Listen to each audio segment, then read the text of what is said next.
আমি আনন্দিত যে আপনারা, আমি প্রথম দিকে খুব হতাশ হয়ে গেছিলাম যে আসলে উপস্থিতি ওরকম হবে কিনা। আলহামদুলিল্লাহ একে একে একে আমাদের যতক্ষণ ভাইকে আমরা দাওয়াত দিচ্ছি সবাই উপস্থিত হয়েছে। আমরা মহান রব্বুল আলামিনের কাছে শুকরিয়া জানাই, তারা এখানে উপস্থিত হয়েছে আলহামদুলিল্লাহ। আমি সমাপনীতে অল্প একটু কথা বলে শেষ করে দেবো। সেটা হচ্ছে আমি আপনাদের কয়েকজন আমার মধ্যে জানা মধ্যে 2 জন লোক ছাড়া সবাই মুসলিম। আপনারা মুসলিম না? আপনারা তো আল্লাহ এবং আল্লাহর রাসূলকে ভালোবাসেন। আচ্ছা, যে ব্যক্তি আল্লাহ এবং আল্লাহর রাসূলকে সমালোচনা করে এবং কটূক্তি করে, আমরা কি তাদের পক্ষ নিতে পারি? না। যে ব্যক্তি আল্লাহকে নাউজুবিল্লাহ আল্লাহকে নাস্তিক বলে দাবি করে, তাকে আমরা কি কাছে টানতে পারি? না। তার পক্ষ নিতে পারি? যে আল্লাহ রাসূলের ব্যাপারে এমন কটূক্তি বলে যা আমার পক্ষে এখন বলা সম্ভব না, তার পক্ষ কি আমরা নিতে পারি? না।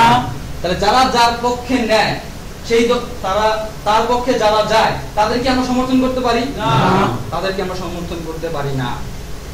আমাদের দেশের গভর্নমেন্ট, আমি স্পষ্টভাবে বলবো, তিনি রাজীব, এই রাজীব আল্লাহ রাসূল সম্পর্কে স্পষ্টভাবে এই কথাগুলি বলেছেন। আমার খুবই খারাপ লেগেছে যখন আমি এগুলি শুনছি। সেই রাজীব যখন পরকীয়ার দায়ে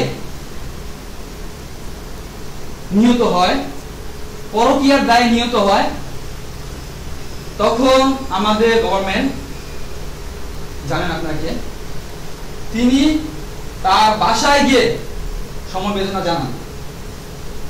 কিন্তু অন্যদিকে আপনারা মনে হয় মুফতি আমিনীর কথা শুনছেন না ভাই?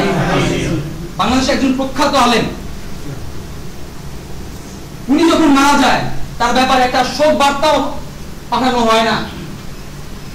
এখন আপনারা চিন্তা করেন, এই হচ্ছে আমাদের দেশ। ডক্টর ইমরান এইচ রহমান খান, ইমরান সরকার, ইনি স্বাধীনতার সময় পাকিস্তানিদেরকে ফার্মের মুরগি সাপ্লাই দিছে। সেই লোক আজকে একটা আন্দোলনের ডাক দেয়, আর সেই আন্দোলনে ঢাকা ভার্সিটির মতো স্টুডেন্টরা, তথাকথিত আমি বলবো তরুণ সমাজ, পথভ্রষ্ট তরুণ সমাজ, তারা বোতলের নেশায় থাকে। শাহবাগে যে কাহিনী হয়েছে আমার মনে হয় আপনারা সবাই অবগত আছেন। তাহলে এখন আপনারা চিন্তা করেন, কি শাহবাগে আমার জানার মধ্যে 2 একজন বলছে, ভাই আমি শাহবাগে ঘুরে আসছি 10-15 মিনিটের জন্য। তাহলে এখানে যে কারা যাচ্ছে, ইভেন ছোট ছোট বাচ্চাদেরকে, যারা রাজাকার কি, যারা দেশপ্রেমকে তাও বুঝে না, এখন আমাদের বুঝানো উচিত দেশপ্রেম কি, তাদেরকে ওইখানে নিয়ে যাওয়া হচ্ছে। ইভেন আমি কয়েকজন আমাদের দেশের তথাকথিত বুদ্ধি সমাজও বলবো, তথাকথিত বলার মানেটা আপনারা অবশ্যই বুঝতে পারতেছেন, ইভেন মিডিয়াতে কাজ করে। এই মিডিয়াগুলি দেখেন আমাদের কত ক্ষতি করতেছে। কোন সত্য কাহিনী, কোন সত্য কথা, এই কিছুদিন আগে একটা শাব্দুল বলেছিল যে বগুড়াতে হাজার হাজার মানুষ রাস্তায় দাঁড়িয়ে গেছে, তারা অকাতরে জীবন দিয়েছে, গাছের গুড়ি ফেলে অবরোধ ঘোষণা করছে, কিন্তু একটা মিডিয়া তাদেরকে দেখায় না। কারণ কি জানেন, এই ম্যাক্সিমাম মিডিয়া হইতেছে বামপন্থীদের নিয়ন্ত্রণে। তারা দেখেন শাহবাগের অনুষ্ঠান লাইভ প্রচার করে, অথচ শত শত মানুষ অকাতরে তাদের জীবন বিলিয়ে দিচ্ছে, সেগুলি একবারও প্রমাণ করে। কারণ দুইটার স্টেজই ভিন্ন। তারা চায় বাংলাদেশ থেকে আল্লাহ এবং আল্লাহ রাসূলের নামকে উচ্ছেদ করে দিতে, মুছে দিতে। কিন্তু যারা অকাতরে জীবন বিলিয়ে দিচ্ছে, টেকনাফ থেকে তেতুলিয়া, তারা চায় আল্লাহর নামকে, রাসূলের নামকে এই জমিনে প্রতিষ্ঠা করতে, যেটা আমাদের কোরআনে বলে দিয়েছে। তো তাদের প্ল্যাটফর্মই ভিন্ন। তারা কিভাবে এক জায়গায় আসবে, তারা কিভাবে এদেরকে প্রচার করবে, কখনো সম্ভব না। আমাদের মানবাধিকার হিউম্যান রাইটস এর প্রধান চেয়ারম্যান মিজানুর রহমান, তিনি বলতেছে গণহত্যা গত 28 ফেব্রুয়ারিতে 79 জন সাধারণ পুলিশ এবং যারা দেলোয়ার হোসেন সাঈদীর মুক্তির দাবিতে আন্দোলন করছে তারা সহ 79 জন মারা গেছে, কেউ কেউ 80 জন বলছে, ধরে নিলাম নিয়ার অ্যাবাউট দিস অ্যামাউন্ট। যদি এটা হয় তো তাদের ব্যাপারে বলতেছে এটা কোনো গণহত্যা নয়। গণহত্যার সাথে এত এই বিষয়কে কখনো শামিল করা উচিত নয়। গণহত্যা আরো বিশাল জিনিস। আমার দেশের মানুষ যাদের রুটি রোজগারের টাকা, জামার টাকা, সরকারের ট্যাক্স দেওয়া টাকা, সেই টাকা দিয়ে 8,000 কোটি টাকা দিয়ে অস্ত্র কিনা হয় রাশিয়া থেকে। সেই অস্ত্র কি এই কারণে ব্যবহার করা হচ্ছে? আপনারা জানেন এই শুক্রবারের আগে শুক্রবার সরাসরি মুসলিমদের উপরে গুলি করা হয়েছে। তাহলে এই অস্ত্র কি সেই কারণে নেওয়া হয়েছে? আমি সবার কাছে সবার মাধ্যমে এইখান থেকে জানাতে চাই, আমাদের এই যে ভিডিও আপলোড হচ্ছে, আশা করি এর মাধ্যমে আমরা সব জায়গায় ছড়িয়ে দিব।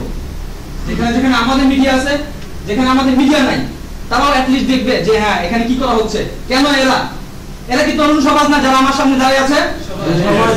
তারা কি ইসলামের জন্য কাজ করতে চাচ্ছে না? তাহলে তারা কে যারা শাহবাগে আন্দোলনে আছে? তারা কি চায়? তারা চায় হচ্ছে বোতল, সোজা কথা। তারা চায় ইয়াবা, তারা চায় নেশা।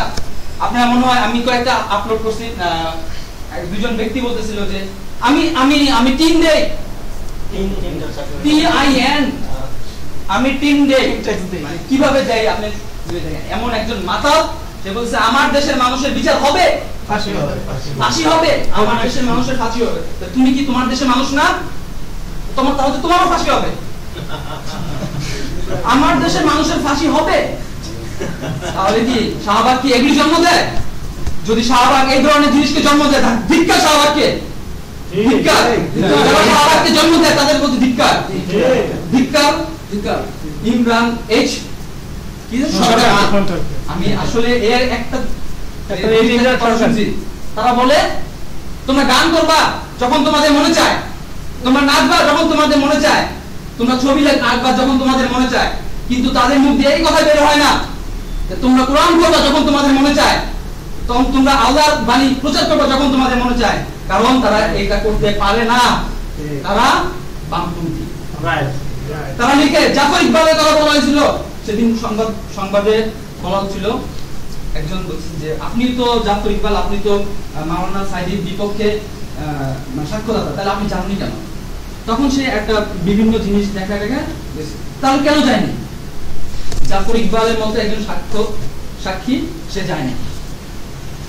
আপনারা আরেকটু শুনছেন, আমাদের আক্তার ভাই অনেক গুরুত্বপূর্ণ কথা বলছে। আসলে ডক্টর জাফর ইকবাল, হ্যাঁ ডক্টর জাফর ইকবাল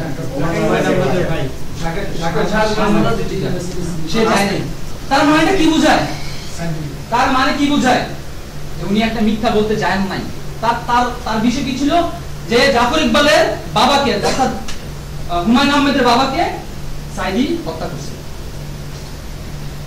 যায় নাই। যেই সকল ঠুনকো বিষয় দিয়ে আমাদের প্রাণপ্রিয় আলেম আল্লামা দেলোয়ার হোসেন সাঈদী, তাকে আমি খুব ভালোবাসি। ছোটবেলা থেকে তার কণ্ঠস্বর, তার বলার ভঙ্গি, তার ন্যায় এবং সত্যবাদিতা আমাকে আসলে আকৃষ্ট করেছে। এটা শুধু আমাকে না, আমাদের ফ্যামিলিতে এবং আমাদের আশেপাশে যারা আছে অনেকে জামাতের কথা শুনতে পারে না, শিবিরের কথা শুনতে পারে না, আমি জানি, কিন্তু একজনকে তারা ভালোবাসে, সে হচ্ছে আল্লামা দেলোয়ার হোসেন সাঈদী। তার ব্যাপারে তার জীবনী যদি বলা হয়, আমার মনে হয় বাংলাদেশে অনেক লেখক এসে লিখে শেষ করতে পারবে না সাধারণভাবে। তাহলে আমরা এই একজন ব্যক্তিকে বিনা অপরাধে সাজানো নাটক দিয়ে হত্যার একেবারে দাঁত প্রান্তে চলে গেছে, দাঁত প্রান্তে নিয়ে গেছে। আমরা এই মুহূর্ত থেকে এমন একটি জঘন্য কাজ থেকে জাতিকে, আরেকটা বিষয় হচ্ছে আমাদের সরকার জাতিকে কলঙ্ক মুক্ত করতে যাচ্ছে, রাজাকারে ফাঁসি দিয়ে কি করতেছে? কলঙ্ক মুক্ত, দেশকে কলঙ্ক মুক্ত। তাহলে সাঈদীর এই যে মিথ্যা মামলা, সাজানো মামলা দিয়ে এটা কি জাতিকে কলঙ্ক করা হচ্ছে না? হচ্ছে না ভাই? আমি মনে করি কোন তাওহীদি জনতা, কোন মুসলিম ব্যক্তি কোন হিন্দু ব্যক্তি, খ্রিস্টান ব্যক্তি যে ন্যায় এবং সত্যকে ভালোবাসে, সে কখনো এর পক্ষে যেতে পারে না। এবং আমরা শুধু এটা আমরা বলতেছি না, মনেই করি না, আমরা তার প্রমাণও দেখতে পাচ্ছি যে বাংলাদেশের চিটাগাংয়ে অনেক হিন্দু তারা কক্সবাজারে অনেক হিন্দু এই অপরাধে কিন্তু শামিল হয়েছে। আমরা তাদের জন্য দোয়া করি, তারা সুন্দরভাবে আমাদের এই চাওয়াকে যেন বাস্তবায়ন করতে পারে। আমরা বিদেশের মাটিতে আছি, আমরা পারতেছি না এদের সাথে একাত্মতা হয়ে ওইখানে আন্দোলন করতে। আমরা চাই দেশের মানুষ যারা গণহত্যা শিকার হয়েছে তাদের মাগফিরাত কামনা করব। আমরা চাই আল্লাহ তাদেরকে বেহেশত নসিব করুক। আমরা চাই আল্লামা দেলোয়ার হোসেন সাঈদীকে সসম্মানে তাকে ঘরে ফেরার তৌফিক দান করুক। আর আমি চাই আরো বাংলাদেশে যে গণহত্যা হয়েছে আল্লাহ রাব্বুল আলামিন আমাদের সরকারকে বুঝার তৌফিক দান করুক, সঠিক পথে আনার তৌফিক দান করুক। এখন আমাদের সামনে দোয়া এবং মুনাজাত করবেন। তার আগে বাইরে একটু আর একটা কথা আছে ভাই, আমাদের এইখানে একটা ফর্ম দিয়েছে, সবাই কি পূরণ করছেন ভাই? সবাই পূরণ করছেন না ভাই? আলহামদুলিল্লাহ। আমরা চেষ্টা করব যে সবার সাথে যোগাযোগ করার জন্য। তারপরে আপনাদের মধ্যে থেকে যদি কোনো ধরনের সুপরামর্শ থাকে, স্পেশালি দুইজন করেন স্পেশালি আলহামদুলিল্লাহ আমাদের উপস্থিতিও ভালো, স্পেশালি আমরা কথা বলতে পারেন।